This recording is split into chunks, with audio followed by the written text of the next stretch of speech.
And welcome to She Thinks, a podcast where you're allowed to think for yourself. I'm your host, Beverly Hallberg, and on this episode, we delve into the topics of the day, everything from Biden's VP pick to the pandemic, the cancel culture wars, the state of conservatism, and yes, even guns. So it's really a smorgasbord with one of my favorite writers, Charles Cooke. Charles C.W. Cooke is the editor of National Review Online and a graduate of the University of Oxford.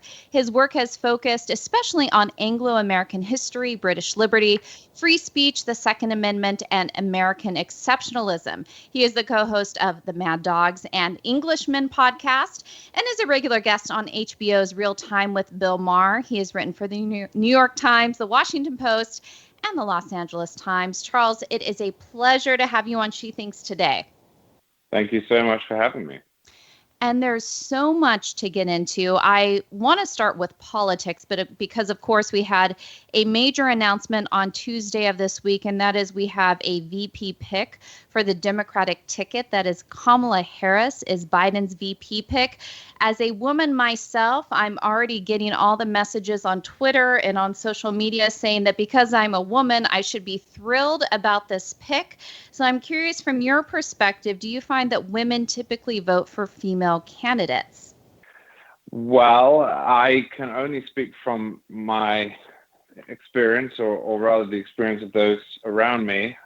Most obviously my wife, who doesn't vote against them, but she's an issues voter, always has been, and is not remotely swayed by that. And I must say, actually finds it somewhat annoying to be encouraged to vote according to her immutable characteristics, which she didn't choose, and that don't have too much bearing on the future of the country. And I'm actually in the same camp as your wife, as I was annoyed during the 2016 election where people just automatically assumed because I was a female, I was voting for Hillary Clinton. So I am in that camp as well. But I want to get into some of just the specifics about this pick itself with Kamala Harris. What I find most interesting is that we have a party, the Democrat Party, which has been beating the drum of defunding the police for the past few months. Yet Kamala Harris is a former cop or a former prosecutor. So do you find that ironic? I think it's actually a testament to the strangeness of our political moment, and in some ways to the incoherence of the political coalitions before us. And if you had said to me 3 months ago, the outcome of all of this angst, some of which has been manifested in the form of peaceful protest, and some of which has not.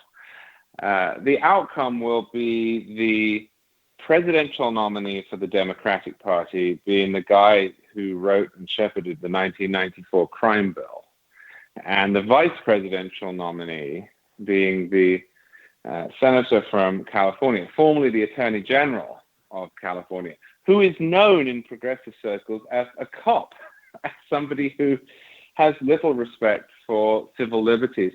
I would have thought that was peculiar. And then if you had told me that really the one achievement beyond the tax cut that the Republican presidential nominee, Donald Trump, can point to in his 4 years is criminal justice reform, as endorsed by Kanye West and Kim Kardashian, I would have thought that was even stranger, but that is where we find ourselves. So it's going to be slightly odd watching this election and trying to determine how what's happened this summer should be filtered through the messages of the two political parties, because it doesn't really add up in the way that it used to. And of course, there's a lot of polling about where we are politically, but I find that it's obviously with the coronavirus has been such a strange year. I think we're at roughly 80 days until the election. Yet 80 days seems like such a long time, and that a lot can happen in those 80 days. What do you think could be some really important moments? I know the debates stand out to me as really important, but a lot can happen with the economy between now and then, including even whether or not kids go back to school. I mean, is this just an odd year, an odd election year? Is that in that 80 days, a lot can happen within that time frame? Yeah, it's an extremely odd year, and we've lacked many of the waypoints that mark out election years, including the conventions. But I think that the race is going to narrow as it starts. It hasn't really started in earnest. And the reason for that is that at the moment, Donald Trump is a known quantity, for better or for worse. He is a known quantity. He was, before he ran for president, arguably the most famous man in the world. And now he is certainly the most famous man in the world. Nobody in America is going to tune in to this election and learn something new about this president. Nobody is going to find parts of his personality that annoy them and be shocked by it. Nobody is going to discover virtues that he possesses and be thrilled by them. He is a known quantity. And in some sense, that means that he really only has movement in the upward direction to look forward to, because the economy is probably going to get better. I doubt coronavirus is going to get worse. And if we're doing clinical trials in October, or if by some miracle there's a vaccine, then he's going to look a little better. Now, that's not to say he's going to win, but Joe Biden, it seems, has the opposite problem. Joe Biden has won the nomination largely because he's not Bernie Sanders, and he is winning this presidential election, if the polls are to be believed, because he is not Donald Trump. And for sensible reasons, the coronavirus is a real thing. The pandemic has had massive implications.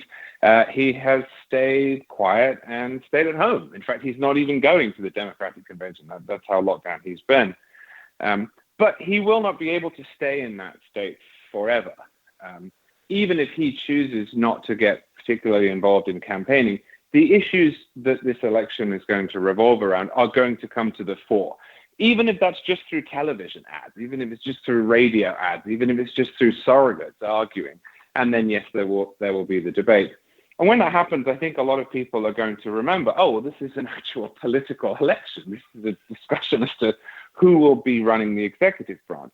It's not an abstract judgment on this president. And at that point, I expect things to tighten. So I think the big moments, the debates will be among them, but the big moments are going to be economic news, whether coronavirus continues to improve. But beyond that, when we actually start arguing over concrete things, over judges, over tax policy, over healthcare policy, over the Second Amendment, over free speech.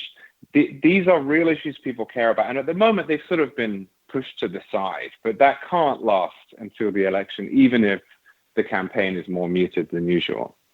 And it makes me wonder how big the school issue is. So we have a major battle right now among teachers' unions who want to avoid opening schools. You then have parents who are taking matters into their own hands, even forming pods and then being ridiculed for it, even claims saying that that's racist and proves that there's inequality in education, that parents want to do this. How much do you think that the school aspect is going to play a role in the election? Yeah, education cuts down some odd lines in our politics too. I mean, for example, I live in Florida. The reason that Ron DeSantis is governor of Florida and not Andrew Gillum is school choice.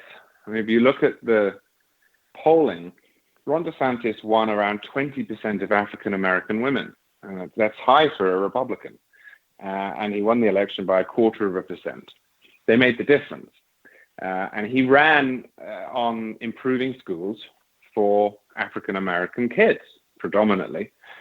With charter schools and with school choice. The media, because it comes from a middle-class perspective a lot of the time, has spent most of the debate over school reopening looking at suburban families.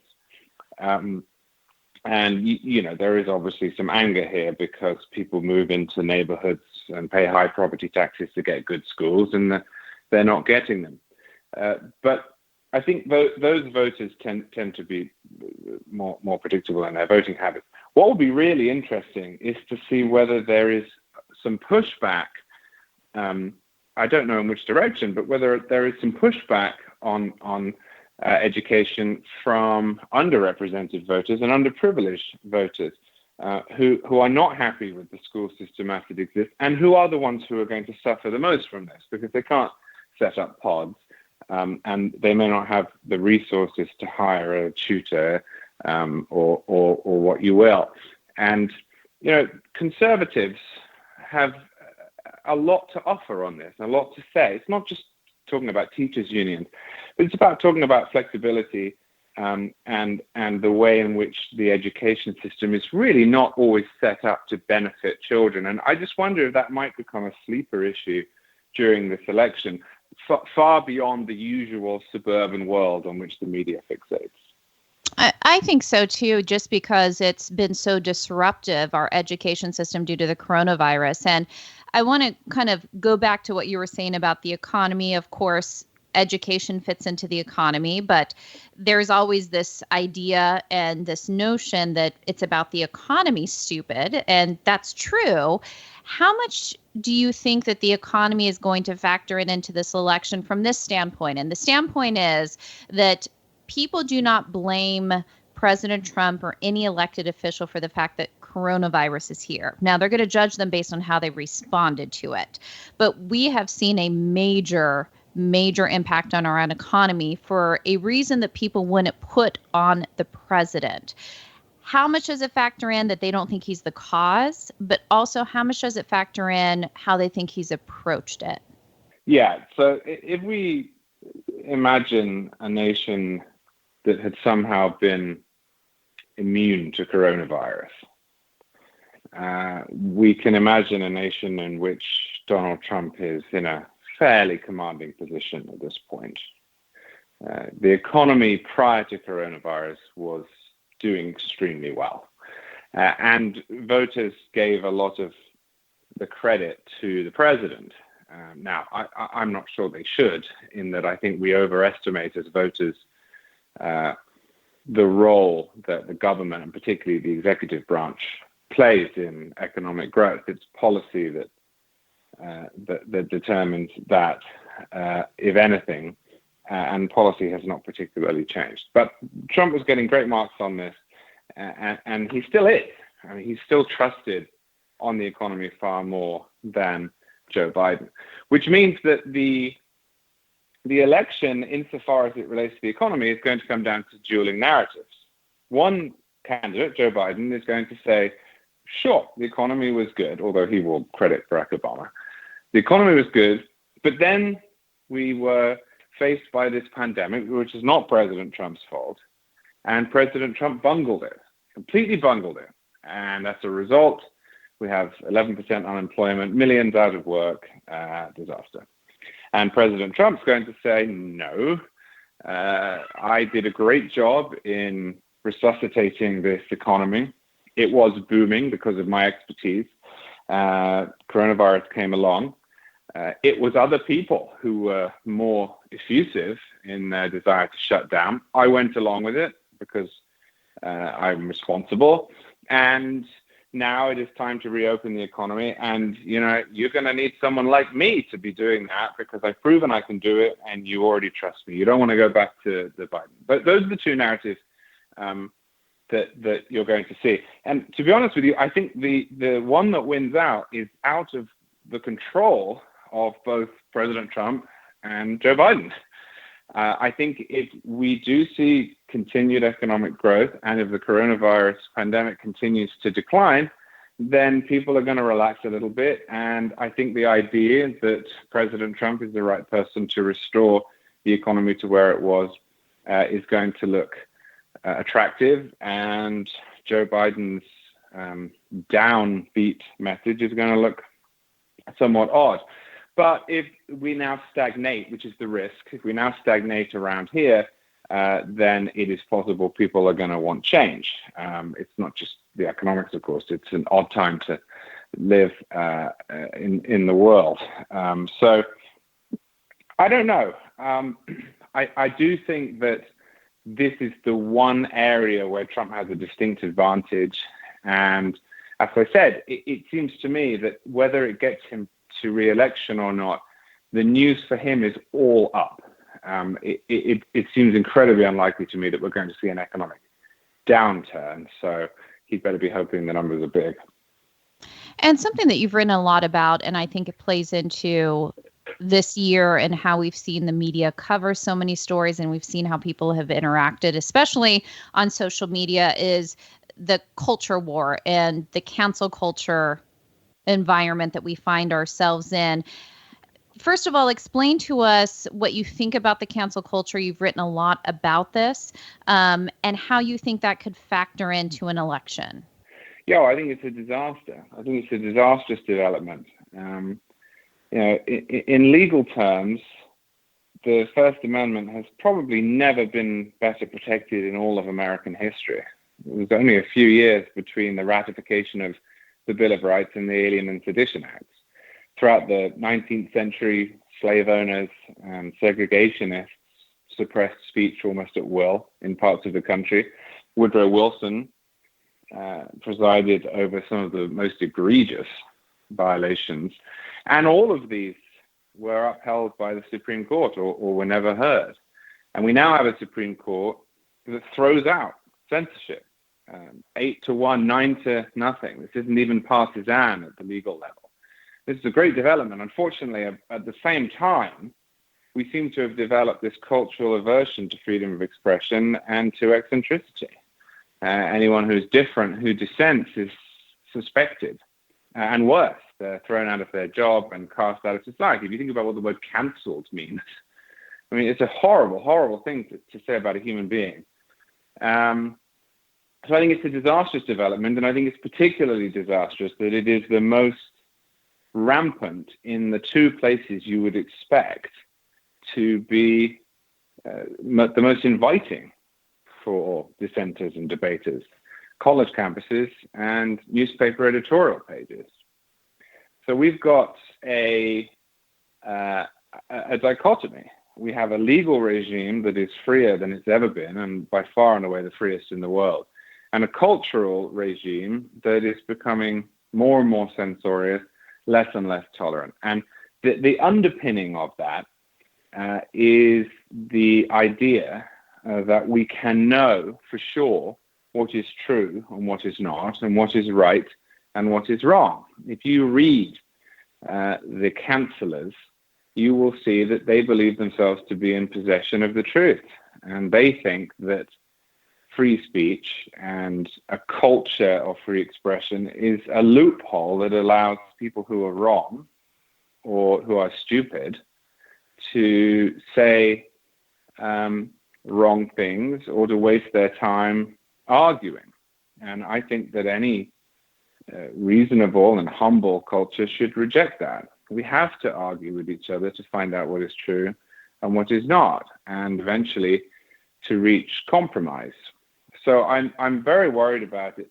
In terms of the election, I think there is a degree to which one of the reasons that President Trump won in 2016 was that there are a lot of people out there who are aware of the cultural power that progressivism wields in the media and academia and Hollywood, and increasingly in the corporate world, and who don't want to hand over everything to those people. They don't want them to run the government as well. I think that's one reason that Trump won. And if he does win again, this will probably be a part of it, because there is a feeling in the country at large that people who mean well and simply want to engage in the debate are being steamrolled by more powerful forces than themselves. And I think the cancel culture is something that sticks out in people's minds, even during a time like a pandemic. I read a study recently, I think it was a Rasmussen poll, that said that 60% of people in this country are afraid to speak out on what they think, regardless of what their political ideology is, because people are afraid of being canceled. So I think that does play a role in 2020. And as far as your employer, so you work for a publication that was Never Trump in 2016. I'm curious what you think of Trump, or what your employer thinks of Trump these days as far as the conservative movement. Is the conservative movement just very different than what it was years ago? Or would you say his rhetoric may not always line up with what we want, but in many ways he has governed like a conservative? Or where's National Review on Trump these days, and how they plan to endorse or not endorse a candidate for 2020? Sure. Well, this will sound like a nitpick, but we ran a piece editorial against Trump, and we were against Trump in the primary. The Never Trump label was something that we developed somewhere else. And I wrote this at the time. I was never quite sure what Never Trump meant. I mean, if the argument was, well, he shouldn't become president, that's fine. A lot of people thought that. And, I can't speak for National Review as a whole, because we have a diverse group of writers who disagree with each other profoundly on a number of questions. But the Never Trump thing, as I wrote in 2016, always struck me as a little bit odd, especially once he'd won. Because, I mean, what do you mean Never Trump? He's going to be the president. Right. He is the president. So we were against him in the primaries. We thought he was a bad choice. And then after that, we diverged. Some people said, well, he's the candidate. He's better than Hillary Clinton. I'll vote for him. Some people said, I'm not voting for him. Most people, I think, voted for neither. And here we are. So what do I think of him? Well, I think that he has done a lot of conservative things, and many conservative things that I thought were unlikely to come to fruition at the time. He has been exceptional on judges, along with Mitch McConnell and the guidance of the Federalist Society. He has cut taxes rather than raised them. He's been good on the Second Amendment. He's been poor on spending. That shouldn't be a surprise. He ran opposing spending cuts. He's not an economic conservative in that area. He's against reforming Social Security. He's against reforming Medicare. That's disappointing. It's disappointing for Republicans to have the Senate, the House, and the executive branch, as they did in 2016, after 2016, and to do very little with it. But I suppose the argument would run, well, okay, but what would have happened if the Democrats had been in charge? So I think it's a mixed record. He has been less. What's the word? He's been less iconoclastic than I thought he might be. In a sense, he has governed much as other Republican presidents do. His character is appalling. He has no self-control whatsoever. He has not adjusted himself to his office. He doesn't seem to be aware that he's walking in the same halls as did Abraham Lincoln and Ronald Reagan and Teddy Roosevelt, and that he holds the same office as did George Washington. And it's not just his bad tweeting. It is reflective of a lack of seriousness and an unfitness that I think is real. So he's a mixed bag, but he is the president, and the job of a magazine, I think, has got to be to react to him as he is, and I think we've done a good job of it. We have been coruscating in our criticism when we thought he deserved it, and we've supported him when we thought he was right. And one of the silliest things that I've heard over and over again, and this hasn't just been directed at National Review, but it's been directed at, say, Susan Collins, deeply unfairly, is that if Susan Collins were really upset with the president, when he does something silly, then she would vote against judges that she supports, or tax policy that she supports. Well, why? Right. Why would anyone in their right mind do that? Why? If you think that education reform is going to help poor children, you don't vote against it because you dislike the president. And that would have been a very silly thing to do under Obama, and it would be just as silly a thing to do under Trump. And for a magazine that is driven by an agenda, and not by personalities.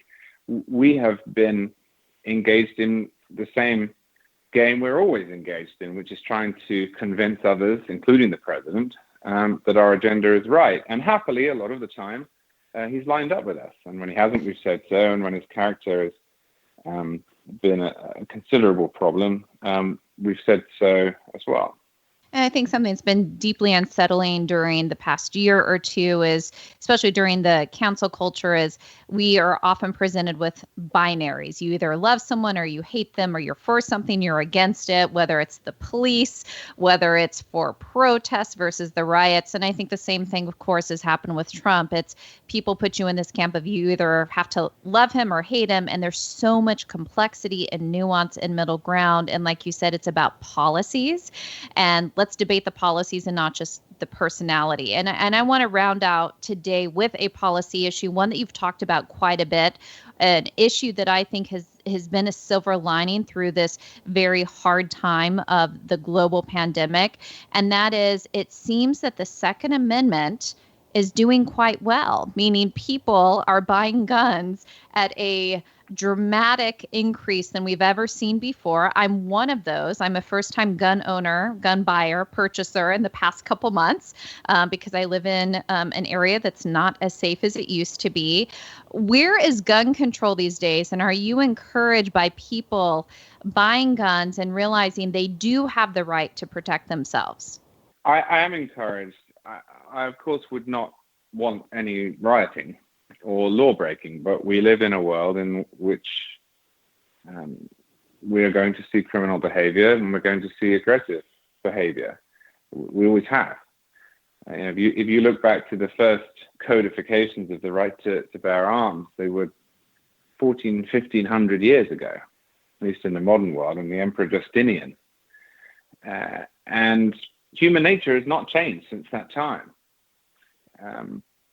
The right to bear arms is really an auxiliary right. The real right is the right of self-defense.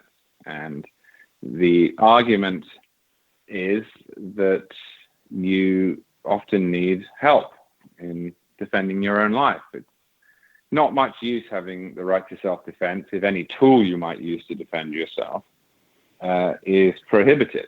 And it's especially of little use if you're, say, small. Essentially, a right to self-defense without a right to bear arms is a right for the strongest among us to ride roughshod over everyone else. And the riots, unfortunate as they are, have provided us with a great example of why that right is encoded in the United States Constitution, because the police cannot be everywhere at once. And you have an absolute right to protect yourself in the absence of others' help. And in some cases, the police have actually declined to intervene, which, okay, they're an auxiliary force. That's their decision. But again, that's not much comfort to the people who are left in peril. So I think what has happened is the combination of coronavirus and the rioting has led people to realize, look, I have to take responsibility for my own safety here. Sure, it would be nice if I didn't. It would be nice if we didn't live in a world that presents dangers. It would be nice if all men were angels, but they're not. And if you look at the people who have bought firearms, it's really not the stereotype that you see in anti-gun publications of white Southern men. It's all sorts. And you just said you're a first-time gun owner. You're not a white man. But minorities as well. I'm not. Minorities have... yeah. But minorities have been buying guns. This is a human right. It's not surprising to see everyone responding in this way. And I'm just grateful that we live in a country in which that right has been protected, that it is not contingent upon the acquiescence of the government or those who are noble, I'm sure, but obliged to protect us, but can't be everywhere at once. And if I could slip in one more question, you're talking about America and the rights that we have here. People can pick up on your accent and know that's not an American accent. You were born in England and you are an American citizen. Are you still glad you made the switch to come across the Atlantic to live in Florida and be an American? Are you still a proud American? Oh, very much so. I became an American 2.5 years ago. And it was a moment that I had looked forward to my entire life. I first came to the United States when I was 3 on vacation. And when I got back, I said, I want to go and live there. And, I was a kid, so I think everyone said, yeah, sure. But I always did, right from that minute. I wanted to be here. And no, there's no regret. I'm just pleased you all agreed to have me. Yes, we're glad to have you. And one final question. Do your children have an English accent, or is it a straight American Nope. accent? Yeah, they've an assimilated. American accent. And in fact, my 4-year-old tells me constantly that I say all of the words wrong, which I suppose I do. Well, we so appreciate you coming on and sharing all of your thoughts on what's going on in the world. I really appreciate your writing. I feel like it's always sober and fair and focused on policy. So thank you for all your work and also for joining us on She Thinks today. Well, thank you so much for having me. It was a pleasure. And thank you for joining us. If you like what you're hearing on She Thinks, then you won't want to miss out on the latest news from Independent Women's Forum. Sign up for mobile insight alerts and email updates by going to iwf.org. Last, if you enjoyed this episode of She Thinks, do leave us a review on iTunes or wherever you get your podcasts. It does help. And we'd love it if you shared this episode and let your friends know where they can find more She Thinks conversations. From all of us here at Independent Women's Forum, thanks for listening.